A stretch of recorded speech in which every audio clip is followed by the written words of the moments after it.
നമസ്കാരം. ഒരു ദാർശനിക പദ്ധതിയും മോഡേൺ ഫിസിക്സ് അല്ലെങ്കിൽ സയൻസ് എന്നതും തമ്മിൽ നേരിട്ട് താരതമ്യം ചെയ്യുന്നത് വിവാദകരമാണ്. കാരണം അടിസ്ഥാനപരമായി രണ്ടിനും രണ്ട് വഴികളാണ്. ഒന്ന് യുക്തിയിലൂടെ അർത്ഥതലങ്ങളുടെ അന്വേഷണമാണെങ്കിൽ മറ്റേത് അളവുകളുടെയും തെളിവുകളുടെയും മേഖലയാണ്. എന്നാൽ ശ്രദ്ധാപൂർവം ഇവ രണ്ടും പരിശോധിക്കുകയാണെങ്കിൽ, അതായത് ഇവയുടെ ഓണ്ടോളജി അഥവാ സത്ത പരിശോധിച്ചാൽ പലപ്പോഴും ഇവയുടെ ഉൾക്കാമ്പുകൾ തമ്മിൽ അമ്പരപ്പിക്കുന്ന സമാന്തരങ്ങൾ കണ്ടെത്താൻ കഴിയും. അങ്ങനെയുള്ള ഒരു പരിശോധനയുടെ ശ്രമമായിരുന്നു ഈ പ്രഭാഷണത്തിൻ്റെ ഒന്നാം ഭാഗത്ത് നടത്തിയത്. അതിൻ്റെ ഒരു തുടർച്ചയാണ് ഈ പ്രഭാഷണം. നാം ഇന്നറിയുന്ന യാഥാർത്ഥ്യത്തിൻ്റെ ഏറ്റവും അടിത്തട്ടിൽ അദൃശ്യമായ ഒരു ചരടിൽ കോർത്തിട്ടതുപോലെ എല്ലാം പരസ്പരം ബന്ധിച്ചിരിക്കുന്നു. രണ്ട് കണികകൾ ഒരുമിച്ചുണ്ടായവ, അവ തമ്മിലുള്ള അകലം എത്ര തന്നെ ആയിരുന്നാലും പരസ്പരം ബന്ധിക്കപ്പെട്ടിരിക്കുന്നു. അതിലൊന്നിനെ തൊട്ടാൽ അതേ നിമിഷം മറ്റത് അറിയുന്നു. ഇതാണ് എൻറ്റാങ്കിൾമെൻ്റ് എന്ന് പറയുന്ന പ്രതിഭാസം. ആൽബർട്ട് ഐൻസ്റ്റൈന് ഇതൊരിക്കലും അംഗീകരിക്കാൻ കഴിഞ്ഞിരുന്നില്ല. ക്വാണ്ടം മെക്കാനിക്സിൻ്റെ അപൂർണത കൊണ്ടാണ് ഇതുണ്ടായത് എന്ന് അദ്ദേഹം ഉറച്ച് വിശ്വസിച്ചു. അതുകൊണ്ട് അദ്ദേഹം ഈ പ്രതിഭാസത്തെ the spooky action at A distance എന്ന് വിളിച്ചു. എങ്കിലും എല്ലാ പരീക്ഷണങ്ങളും ഇത് വസ്തുത തന്നെയാണ് എന്ന് സ്ഥിരീകരിച്ചു. സ്ഥലകാല സങ്കല്പങ്ങളെയും എന്തിനധികം യാഥാർത്ഥ്യത്തെക്കുറിച്ചുള്ള നമ്മുടെ ധാരണകളെ തന്നെ എല്ലാം അത് മാറ്റിമറിച്ചു. നാം കരുതുന്ന പോലെ, അല്ലെങ്കിൽ നമ്മുടെ സ്ഥൂലമായ അനുഭവത്തിൽ കാണുന്ന ഘനദ്രവ്യം കൊണ്ട് നിർമ്മിച്ച ഒരു ലോകം, അതുപോലെ തന്നെ കൃത്യമായ സ്ഥലം, കാലം എന്നിവയെല്ലാം നമ്മുടെ ഒരു മായാദർശനം മാത്രമാണെന്ന് ഇന്ന് നാം അറിയുന്നു. ചുരുങ്ങിയത് ക്വാണ്ടം തലത്തിലെങ്കിലും അത് അങ്ങനെയാണ്. ക്വാണ്ടം തലം പദാർത്ഥ നിർമ്മിതമായ ഒന്നല്ല, പിന്നെയോ സാധ്യതകളുടെ തലം മാത്രമാണ്. പൂർണ്ണമായും സാധ്യതകൾ മാത്രം. മിന്നി മിന്നി നിൽക്കുന്ന ഒരു മേഘപടലം പോലെ, അല്ലെങ്കിൽ ഒരു ജലപ്പരപ്പ് പോലെ നിലനിൽപ്പിൻ്റേത് മാത്രമായ ഒരു തലം. അവിടെ കണികകൾ എന്നത് നിതാന്തമായ ഒരു യാഥാർത്ഥ്യമല്ല, മറിച്ച് നിരന്തരമായി സൃഷ്ടിക്കപ്പെടുകയും ശൂന്യതയുടെ ഊർജത്തിലേക്ക് അസ്തമിക്കുകയും ചെയ്യുന്ന ഒന്ന് മാത്രമാണ്. ക്വാണ്ടം മെക്കാനിക്സിൻ്റെ കാതൽ എന്ന് പറഞ്ഞാൽ, ഈ കാണുന്ന യാഥാർത്ഥ്യം എന്നത് എവിടെയാണ് എന്നതിൻ്റെ ഒരു സാധ്യത പ്രവചിക്കാൻ മാത്രമേ നമുക്ക് കഴിയൂ എന്നതാണ്. നാം അതിനെ അളക്കുന്നതിന് അല്ലെങ്കിൽ കാണുന്നതിന്, വേറെ രീതിയിൽ പറഞ്ഞാൽ സമ്പർക്കം പുലർത്തുന്നതിന് മുമ്പ് ഭാവിയിൽ അനന്ത സാധ്യതകൾ ഉണ്ടാക്കാൻ കെൽപ്പുള്ള ഒരു വേവ് ഫങ്ഷൻ കൊണ്ട് അതിനെ നിർവചിക്കാൻ മാത്രമേ കഴിയൂ. ഒരളവ് അല്ലെങ്കിൽ ഒരു സമ്പർക്കം ഉണ്ടാകുമ്പോൾ ആ അനന്ത സാധ്യതയിൽ നിന്നും ഒന്ന് നമ്മുടെ മുമ്പിൽ പ്രത്യക്ഷപ്പെടുന്നു, ഒരു രൂപമായി, ഒരു അനുഭവമായി. നിരന്തര സാധ്യതകളിൽ നിന്നും നിശ്ചിതമായ ആ ഒരു യാഥാർത്ഥ്യത്തിലേക്ക്, അല്ലെങ്കിൽ ക്വാണ്ടം സ്റ്റേറ്റിൽ നിന്നും ക്ലാസിക്കൽ ലോകത്തിലേക്കുള്ള ആ പരിവർത്തനം എങ്ങനെ സംഭവിക്കുന്നു എന്നത് ഇന്നും അജ്ഞാതമായി നിൽക്കുന്നു. അതിനെയാണ് ക്വാണ്ടം മെഷർമെൻറ്റ് പ്രോബ്ലം എന്ന് വിളിക്കുന്നത്. ഈ പ്രശ്നത്തിന് നിരവധി പരിഹാരങ്ങൾ നിർദ്ദേശിക്കപ്പെട്ടിട്ടുണ്ട്. അതിലേറ്റവും ചർച്ച ചെയ്യപ്പെടുന്നത് കോപ്പൻഹേഗൻ ഇൻ്റർപ്രിട്ടേഷൻ എന്നറിയപ്പെടുന്നതാണ്. ഒരു നിരീക്ഷണം അല്ലെങ്കിൽ അളക്കുമ്പോൾ നിരവധി സാധ്യതകളിൽ നിൽക്കുന്ന, അല്ലെങ്കിൽ സാങ്കേതികമായി പറഞ്ഞാൽ സൂപ്പർ പൊസിഷനിൽ നിൽക്കുന്ന ഒരു ക്വാണ്ടം സിസ്റ്റം, അതിനെ നിർവചിക്കുന്ന വേവ് ഫംഗ്ഷൻ എന്ന ഗണിതശാസ്ത്ര തലത്തിൽ നിന്നും കൃത്യമായ ഒരു നിലയിലേക്ക്, ഒരിക്കലും തിരിച്ചു പോകാൻ കഴിയാത്ത ഒരു നിലയിലേക്ക് മാറുന്നു എന്നാണ് ഇതിൻ്റെ ചുരുക്കം. പക്ഷേ ക്വാണ്ടം നിലയും ക്ലാസിക്കൽ നിലയും തമ്മിലുള്ള അതിർത്തി എവിടെ എന്നത് ഇവിടെ ഒരു കീറാമുട്ടിയായി നിൽക്കുന്നുണ്ട്. അതിനെയാണ് ഹെയ്സൻബർഗ് കട്ട് എന്ന് പറയുന്നത്. ഇവിടെ അളവ് അല്ലെങ്കിൽ ഒബ്സർവർ ഒരു നിർണായകമാണ്. മറ്റൊന്ന് ഹ്യൂ എവേർട്ട് നിർദ്ദേശിച്ച മെനി വേൾഡ്സ് ഇൻ്റർപ്രിട്ടേഷനാണ്. ഇതിൻ പ്രകാരം ഒരു വേവ് ഫംഗ്ഷൻ നൽകുന്ന എല്ലാ സാധ്യതകളും സംഭവിക്കുന്നുണ്ട്. പക്ഷേ അതെല്ലാം ഓരോ ലോകത്താണ്. നിരീക്ഷകനും നിരീക്ഷിക്കപ്പെട്ടതും ഒറ്റ സിസ്റ്റത്തിൻ്റെ ഭാഗമായതുകൊണ്ട്, അതായത് നിരീക്ഷിക്കുന്നവനും നിരീക്ഷണ ഉപകരണങ്ങളുമെല്ലാം സൂപ്പർ പൊസിഷനിലായതുകൊണ്ട് നിരീക്ഷകനും അനന്തമായ ഈ ലോകങ്ങളിലെല്ലാം ജീവിക്കുന്നു. മറ്റൊരു പ്രധാനപ്പെട്ട നിർദ്ദേശം റിലേഷണൽ ഇൻ്റർപ്രിട്ടേഷനാണ്. അതായത് ഒരു ക്വാണ്ടം സ്റ്റേറ്റിൽ നിന്നും ഒരു ക്ലാസിക്കൽ സ്റ്റേറ്റിലേക്കുള്ള മാറ്റം സ്വതന്ത്രമായ ഒരു മാറ്റമല്ല. പിന്നെയോ അത് ഒരു നിരീക്ഷകനെയോ മറ്റൊരു ക്വാണ്ടം സിസ്റ്റത്തെയോ ആശ്രയിച്ച് മാത്രം നിലനിൽക്കുന്നതാണ്. ഇന്ത്യൻ ചിന്തകളിലെ ദൃഷ്ടി സൃഷ്ടിവാദം പോലെ ഏതാണ്ട്. അതായത് ആപേക്ഷികമായി മാത്രമുള്ള ഒരു നിലനിൽപ്പ്. നിരീക്ഷകൻ എന്ന ആശയത്തെ ഒഴിവാക്കിക്കൊണ്ട് വേവ് ഫംഗ്ഷൻ കൊലാപ്സ് വിശദീകരിക്കാനുള്ള ശ്രമവും നടന്നിട്ടുണ്ട്. ഒരു നിരീക്ഷകൻ ഉള്ളത് കൊണ്ടല്ല, മറിച്ച് യാദൃച്ഛികമായി ഒരു കണികയിൽ നടക്കുന്ന ഒന്ന് ക്ഷണനേരം കൊണ്ട് എല്ലായിടത്തേക്കും വ്യാപിക്കുന്നതാണ് ഈ പ്രക്രിയ എന്നാണ് ഈ വിശദീകരണം. 1980കളിൽ വന്ന GRW അഥവാ സ്പോണ്ടേനിയസ് കൊലാപ്സ് തിയറി, എന്നാൽ ഈ തിയറി പല പ്രശ്നങ്ങളെയും വിശദീകരിക്കാൻ പര്യാപ്തമല്ല എന്നാണ് പൊതുവെ ശാസ്ത്രലോകം കരുതുന്നത്. ഒരു നിരീക്ഷകനെ ഒഴിവാക്കിക്കൊണ്ടുള്ള വിശദീകരണത്തിന് നിരവധി ശാസ്ത്രജ്ഞർ ശ്രമം നടത്തിയെങ്കിലും അങ്ങനെ ഒന്ന് ഒഴിവാക്കിക്കൊണ്ട് ക്വാണ്ടം മെക്കാനിക്സിനൊരു വിശദീകരണം സാധ്യമല്ല എന്നാണ് ഇപ്പോൾ ഏതാണ്ട് എത്തി നിൽക്കുന്നത്.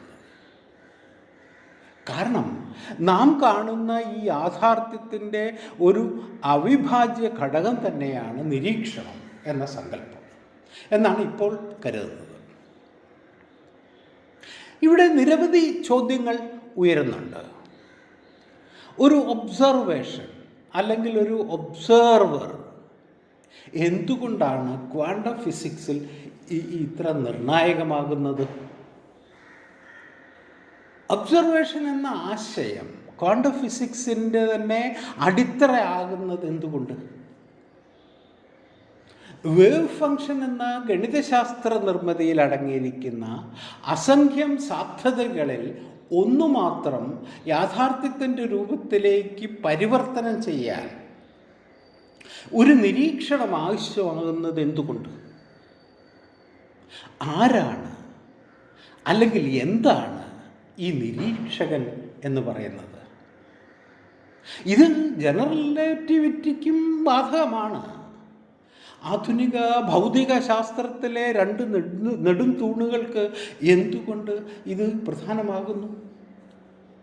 ജനറൽ റിലേറ്റിവിറ്റിയിൽ ഇത് മറ്റൊരു രീതിയിൽ ഇൻഡയറക്റ്റായി ആണ് എന്ന് മാത്രം. ഇതിലടങ്ങിയിരിക്കുന്ന അടിസ്ഥാന പ്രശ്നം നിങ്ങളുടെ ഗണിതശാസ്ത്ര പ്രസ്താവനകളുടെ അർത്ഥമുണ്ടാകുന്നത് നിങ്ങളൊരു ഒബ്സർവർ എന്നതിനെ എങ്ങനെ നിർവചിക്കുന്നു എന്നതിൻ്റെ അടിസ്ഥാനത്തിലാണ്.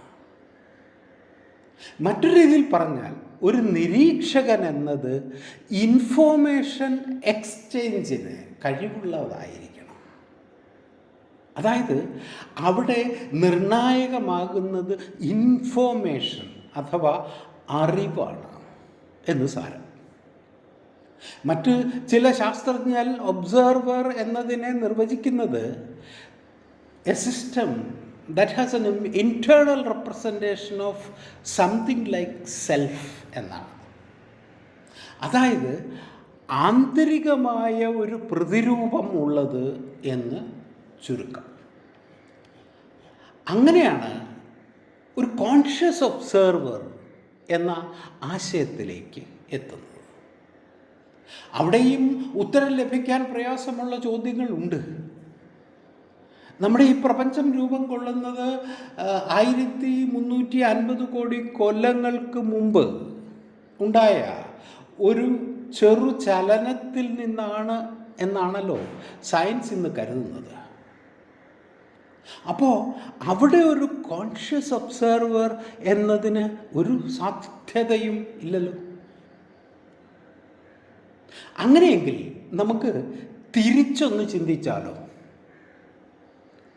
ഇതെല്ലാം കോൺഷ്യസ്നെസ്, ബോധം, അറിവ് എന്നൊക്കെ നാം വിളിക്കുന്ന ആ ഒന്നിൻ്റെ ഒരു പ്രകടീകരണം അഥവാ മാനിഫെസ്റ്റേഷൻ ആണെങ്കിലോ? അങ്ങനെയാണ് നമ്മുടെ പൗരാണിക ദാർശനികരിൽ പലരും ചിന്തിച്ചത്. ഈ കാഴ്ചപ്പാടിനോട് ഏതാണ്ട് സമാന്തരമായ കാഴ്ചപ്പാട് പടിഞ്ഞാറൻ ദർശനങ്ങളിൽ ഉണ്ട് എന്നത് നാം മറക്കണ്ട. ബോധം അഥവാ കോൺഷ്യസ്നെസ് പ്രപഞ്ചത്തിൻ്റെ അടിസ്ഥാന ഗുണങ്ങളിൽ ഒന്നാണ് എന്ന് കരുതുന്നവരായിരുന്നു ഗ്രീക്ക് ചിന്തകരായിരുന്ന തലാസ്, പ്ലേറ്റോ എന്നിവർ. ആധുനിക കാലത്തും ലൈബ്നിറ്റ്സ്, ഷോപ്പൻഹോവർ, ഡേവിഡ് ചാമേഴ്സ് എന്നിവർ ഇങ്ങനെ കരുതുന്നുണ്ട്. ഇതാണ് പാൻസൈക്കിസം എന്ന് അറിയപ്പെടുന്നത്. അവിടെയും ചോദ്യങ്ങൾ ഉണ്ട്. എന്താണ് ചിന്ത? അല്ലെങ്കിൽ ആരാണ് ചിന്തിക്കുന്നത്? മിക്കവാറും എല്ലായ്പ്പോഴും നിങ്ങളുടെ ഉണർവിൽ നിങ്ങൾ ചിന്തിച്ചു കൊണ്ടേയിരിക്കുന്നു. നിങ്ങളുടെ ഒരു സ്ഥായി ഭാവം, അതായത് ഡിഫോൾട്ട് മോഡാണത്. ഒരു ധാരണാശക്തിയാണ്, ഒരാശയം അല്ലെങ്കിൽ ഒരു വിശ്വാസം അല്ലെങ്കിൽ ഒരു കാഴ്ചപ്പാട്, ഒരു ഭാവന, ഇതെല്ലാമാണ് ചിന്തകൾ. അകത്തു നിന്നോ പുറത്തു നിന്നോ ഉണ്ടാകുന്ന ഒരു പ്രേരണ, ഒരു ട്രിഗറായിരിക്കും അതിൻ്റെ തുടക്കം. തലച്ചോറിലുണ്ടാകുന്ന ഇലക്ട്രോ കെമിക്കൽ സൂചനകളാണ് ചിന്തകളുടെ അടിസ്ഥാനമെന്ന് സയൻസ് പറയുന്നു. അപ്പോൾ ഉണ്ടാകാവുന്ന ന്യായമായൊരു ചോദ്യം, തലച്ചോറോ നെർവ് സിസ്റ്റമോ ഇല്ലാത്ത ചെടികൾ ചിന്തിക്കുന്നുണ്ടോ? അവയും ചുറ്റുപാടുകളിൽ നിന്നും സൂചനകൾ സ്വീകരിക്കുന്നു, അപകടം തിരിച്ചറിയുന്നു, പഠിക്കുന്നു, മറ്റ് ചെടികളിലേക്ക് ചില ആശയങ്ങൾ കൈമാറുകയും ചെയ്യുന്നു എന്ന് നമുക്കറിയാം. മൈക്രോറൈസൽ ഫംഗി നെറ്റ്വർക്ക് അല്ലെങ്കിൽ വുഡ് വൈഡ് നെറ്റ്വർക്ക് എന്നൊക്കെ അതിനെ വിളിക്കുന്നുണ്ട്. അതെന്തായാലും ചിന്തകളെന്ന് നാം കരുതുന്നവ കാരണങ്ങളുടെയും ചുറ്റുപാടുകളുടെയും അവസ്ഥകളുടെയും, അതായത് കോസ് ആൻഡ് കണ്ടീഷൻസ്, അതിൻ്റെ ഒരു ഉൽപ്പന്നമാണ്. ഒരു ചിന്ത ഉത്ഭവിക്കുന്നത് എന്തിൽ നിന്നാണെന്ന് നാം അറിഞ്ഞില്ലെങ്കിലും അതൊരു സംവേദനമാവാം, ഒരു ഓർമ്മയാവാം, അങ്ങനെ എന്തുമാകാം. അതൊരു ചങ്ങല പോലെ പരസ്പരം ബന്ധിച്ചു നിൽക്കുന്ന സംഭവങ്ങളുടെ ഉൽപ്പന്നമാണ്. ഒന്ന് മറ്റൊന്നിൻ്റെ കാരണമാകും. ചിന്തകൾ ചെറിയ ഓളങ്ങൾ പോലെ ഉയരുന്നു, അവസാനിക്കുന്നു. നിങ്ങൾ ബോധപൂർവം ചെയ്തില്ലെങ്കിലും അത് സംഭവിച്ചുകൊണ്ടേയിരിക്കും. ചിന്തകളുടെ സ്വഭാവം ഒന്ന് ആലോചിച്ച് നോക്കാം. അത് ചിലപ്പോൾ ഒരു പ്ലാനിങ് ആവാം. ഇന്ന് ഉച്ചയ്ക്ക് എന്ത് ഭക്ഷണം ഉണ്ടാക്കണം, അല്ലെങ്കിൽ ഒരു ഓർമ്മയാകാം. ഞാൻ മുറി പൂട്ടിയിട്ടാണോ ഇറങ്ങിയത്, അല്ലെങ്കിൽ ഒരു ജഡ്ജിങ് ആകാം. അവൻ എന്നോട് അങ്ങനെ ചെയ്യാൻ പാടില്ലായിരുന്നു. അല്ലെങ്കിൽ ഒരു ഉത്കണ്ഠയാകാം. ഞാൻ പരാജയപ്പെട്ടാൽ എന്ത് സംഭവിക്കും. അങ്ങനെ ചിന്തകളെല്ലാം ഉയരുകയും ഒടുങ്ങുകയും ചെയ്യുന്ന ഒരു ചട്ടക്കൂടുണ്ട്. ആ ചട്ടക്കൂടിനെയാണ് നാം മനസ്സ് എന്ന് വിളിക്കുന്നത്. അത് തന്നെ ചിത്തം, അല്ലെങ്കിൽ സൂക്ഷ്മ ശരീരം എന്നൊക്കെ പറയുന്നു. ഈ ചിത്തത്തിൽ ചിത്ത് പ്രതിബിംബിക്കുന്നതാണ് ജീവൻ. ചിത്തെന്നാൽ കോൺഷ്യസ്നസ്, അതായത് കുറേ പ്രോസസ്സുകളുടെ അഥവാ പ്രക്രിയകളുടെ ഒരു സംഘാതം. ചിന്തകളെക്കുറിച്ച് ബോധവാനാകുന്നത് തന്നെ വലിയൊരു തുടക്കമാണ്. കാരണം അത് നമ്മുടെ മനസ്സിൻ്റെ സ്വഭാവം വെളിപ്പെടുത്തുന്നുണ്ട്. ചിന്തകളുടെ നിരന്തരമായ ഈ പ്രവാഹം പ്രധാനപ്പെട്ട ഒന്നിനെ സൃഷ്ടിക്കുന്നു. ഞാൻ എന്ന സ്ഥൂലമായ എന്തോ ഒന്ന് ഇതിൻ്റെ എല്ലാം നടുവിലുണ്ട് എന്ന ഒരു സഹജാവബോധം, ഒരു ഫീലിംഗ്. ആ എൻ്റെ ചിന്തകളാണ് ഇതെല്ലാം എന്ന ഒരു ധാരണ. ഈ സഹജാവബോധം അല്ലെങ്കിൽ ഫീലിംഗ് തന്നെ മറ്റൊരു ചിന്തയാണെങ്കിലോ,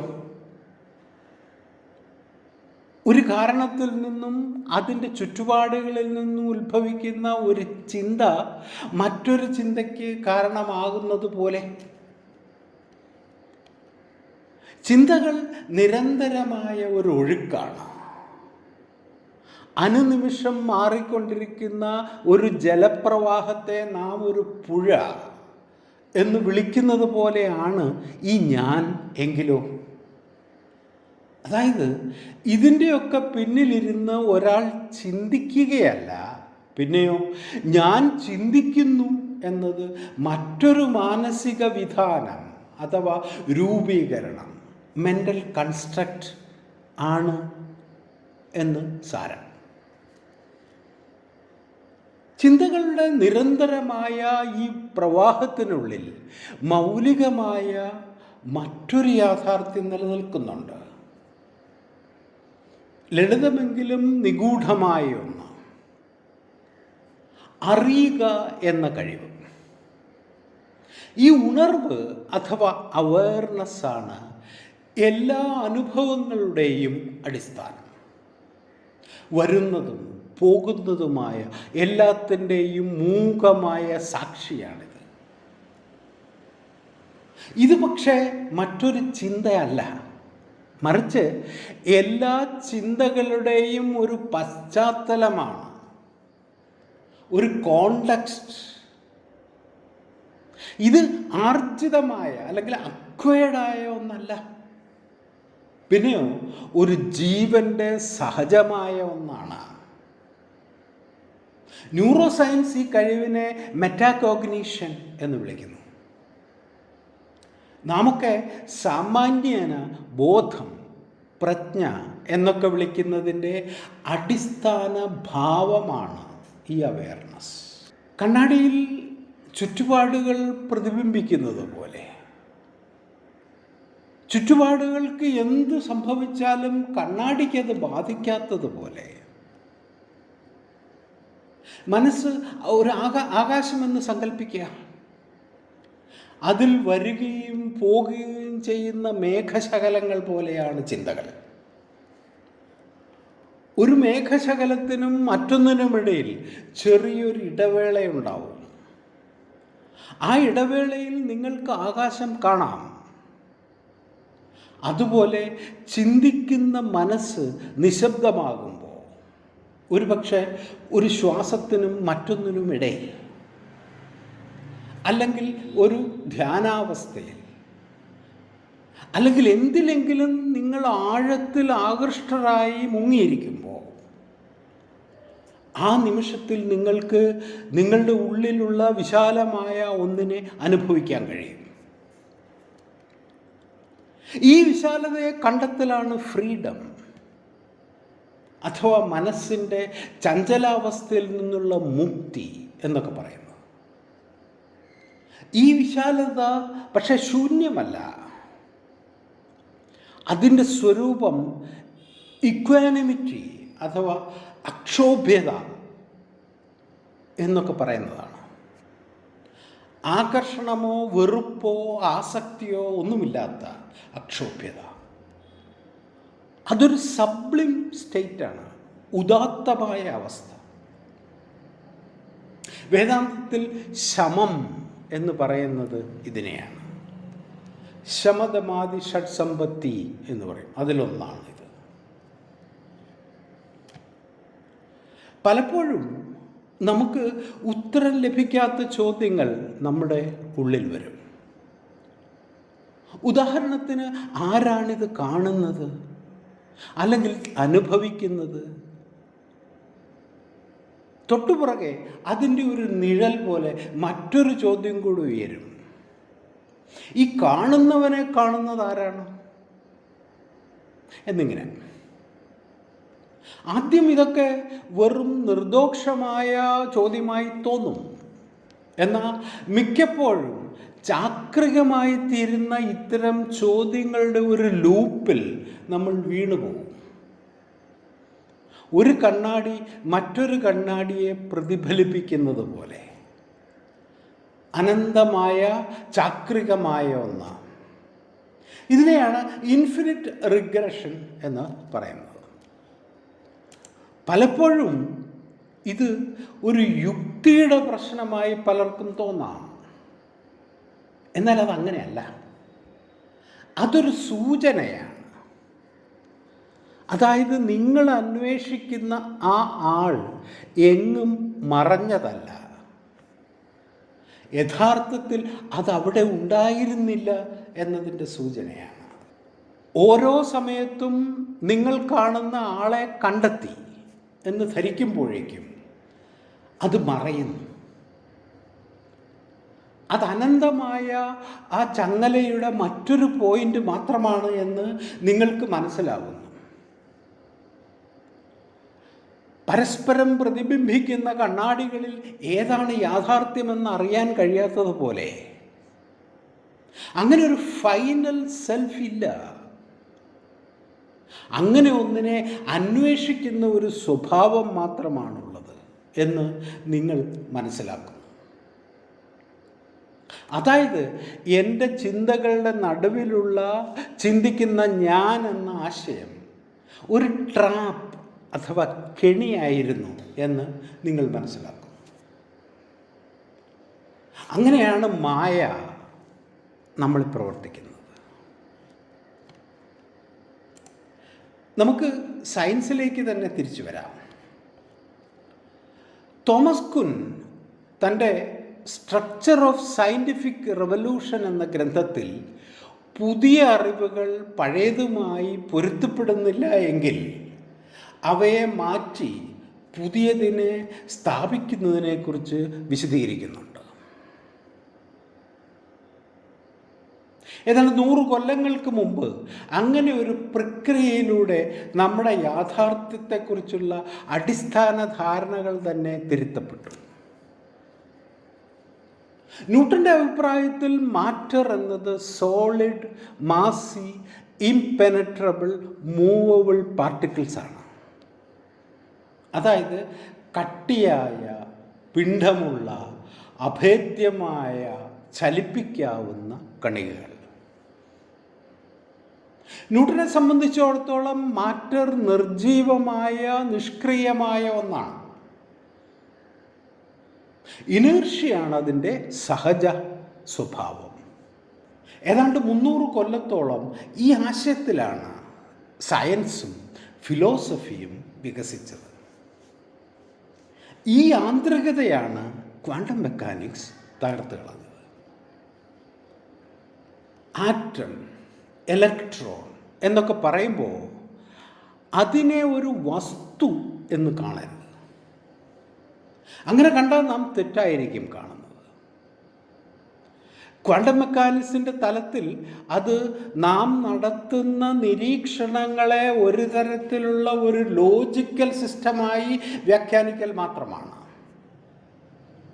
അതായത് ഒരു ഗണിതശാസ്ത്ര ആൽഗോരിതം മാത്രം.